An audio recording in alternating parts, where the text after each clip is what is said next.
பக்தி நேரம் நேயர்களுக்கு பாரதி ஸ்ரீதரின் அன்பான வணக்கங்கள். இன்றைக்கி இந்த மோட்டிவேஷ்னல் ஸ்பீச்சில் நம்ம என்ன பார்க்க போகிறோம் அப்படின்னு சொன்னால், குழந்தைகளை நாம் எப்படி வளர்க்கணும் அப்படின்ட்டுன்னு. இப்போ எல்லோரும் நம்ம சொல்கிறோம் இல்லையா, இன்றைக்கி இருக்கக்கூடிய குழந்தைங்க ஒரு ஹோம்ஒர்க் பண்ணுறதா இருந்தாலும் சரி, இல்லை எதுவாக இருந்தாலும் சரி, ஸ்கூல் விஷயங்கள் எல்லாமே ஒரு ஃபோன் இல்லாமல் நம்மளுடைய வாழ்க்கையே இல்லை அப்படிங்கிறது ஆயிடுச்சு. ஸோ வாட்ஸ்அப் இருக்கணும், வாட்ஸ்அப் இருந்தால் மற்ற ஆப்ஸ் எல்லாமே இருக்குது, ஃபேஸ்புக்கு, இன்ஸ்டாகிராம்.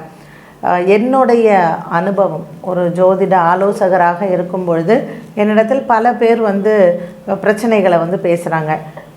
இன்றைக்கி பேசப்படக்கூடிய பிரச்சனைகள் என்ன அப்படின்னு சொன்னால், பெண்களாக இருக்கட்டும் ஆண்களாக இருக்கட்டும், அப்பா அம்மா பார்க்குற பையனை கல்யாணம் பண்ணிக்கிறது இல்லை, நாங்களே பார்த்துக்குறோம் அப்படின்னு சொல்கிறாங்க. இப்போ நாங்கள் எங்களுக்கு ஆசைகள் இருந்தாலும் கூட பெற்றவர்களுக்கு ஒரு மரியாதை கொடுத்து நம்ம அதை கேட்டோம். ஆனால் இன்றைக்கி இருக்கக்கூடிய பிள்ளைகள் மதம் மாறி வேறு ஒரு இனத்தில் இந்த பிள்ளைங்க ஒரு கல்யாணம் பண்ணணும் அப்படின்னு சொல்கிறாங்க. ஆனால் எவ்வளோ தூரத்திற்கு அந்த திருமண வாழ்க்கை இருக்குது அப்படிங்கிறது தான் ஒரு சின்ன கேள்வி அப்படின்னு வச்சுக்கோங்களேன். ஸோ நம்ம ஒரு இனம் பார்க்க வேண்டாம், மதம் பார்க்க வேண்டாம், மொழி பார்க்க வேண்டாம், எல்லாமே இருக்கணும் தான், யூனிவர்சலி நம்ம ஒற்றுமையாக இருக்க வேண்டும் அப்படிங்கிறது.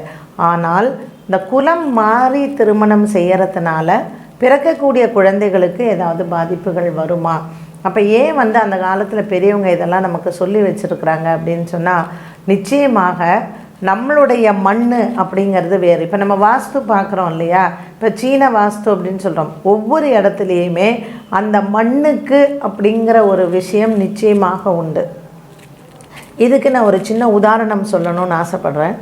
பழனி மலையில் இருக்கக்கூடிய முருகப்பெருமான், அவரை எல்லாருக்குமே தெரியும். போகர் அந்த நவபாஷாணம் அப்படிங்கிறத அவர் இது பண்ணார். இப்போ எவ்வளோ காலமாக அவருடைய அந்த தவ வலிமை அவர் கற்றுக்கொண்டது, அந்த நவபாஷாணம் எல்லாம் எப்படி பண்ணணும் அப்படின்ட்டு. இப்போ நீங்கள் அந்த சித்தர்களினுடைய புராணத்தில் பார்க்கலாம். அவர் நிறைய கற்றுக்கிட்டு என்ன பண்ணாராம், இடப்பெயர்ச்சி பண்ணார். இங்கேருந்து எங்கே போனார்னா சீன நாட்டுக்கு போயிட்டு அங்கே இருந்தார். கடல் தாண்டி இன்னொரு மண்ணுக்கு அவர் சென்று அங்கே அவர் அந்த தவத்தை பண்ணலாம் அப்படின்னு முயற்சி செய்யும் பொழுது அவரினுடைய வலிமை எல்லாமே போயிடுச்சான். போயிட்டு ஒன்றுமே அவரால் செயல்பாடு இல்லாமல் அங்கேயே அப்படி இருந்துட்டார். அவரினுடைய சீடர் பின்னாடி என்னடா நம்ம குருநாதர் போனாரே காணுமே அப்படின்னு பார்த்தாராம்.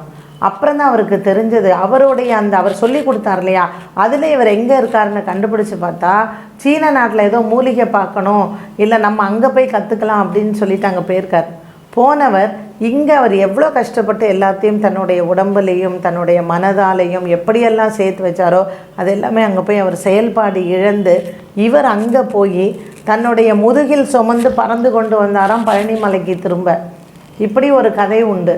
அப்போது நம்ம மண், நம்மளுடைய கலாச்சாரம், நம்மளுடைய விஷயம் அப்படிங்கிறதே அதான் பிறந்த மண்ணுக்கு ஒரு பெருமை அப்படின்னு சொல்லுவோம் இல்லையா. நம்ம எல்லோரும் என்ன பார்க்க மறந்துடுறோம் அப்படின்னு சொன்னால், நம்மளுடைய இடத்தில் இருக்கக்கூடிய அந்த மண்ணுக்கு எவ்வளோ பெருமை, அந்த மண்ணில் எவ்வளோ விஷயங்கள் இருக்குது அப்படிங்கிறது தெரியவே மாட்டேங்குது. அதனால் நம்மளுடைய திருமணம் ஒரு விஷயத்தை நம்ம முடிவு பண்ணும் பொழுது பின்னாடி உங்களுக்கு வரக்கூடிய சந்ததிகளை கண்டிப்பாக யோசித்து பாருங்கள்.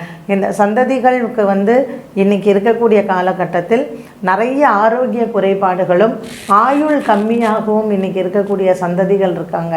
ஏன்னா அமெரிக்கா நாட்டில் பிறக்கக்கூடிய குழந்தைங்களுக்கு எத்தனை பேருக்கு என்னுடைய இந்த ஜோதிட துறையில் நான் பார்த்துருக்கேன், ஆட்டிசம் சில்ட்ரன், பேச்சு வரமாட்டேங்கிறது, குழந்தைங்க 13 வயசில் ரொம்ப எல்லா பழக்க வழக்கங்களுக்கும் அடிமையாகி அடலசன்ட் ஏஜில் கெட்டு குட்டிச்சவராக போகிறது, இப்படி நிறைய நம்ம பார்க்கக்கூடியது எங்கே அப்படின்னு கேட்டிங்கன்னா, அந்த குழந்தைங்க எந்த மண்ணில் வளர்கிறாங்க, எந்த மண்ணில் பிறக்கிறாங்க அப்படிங்கிறது ரொம்ப ரொம்ப முக்கியமான ஒன்று.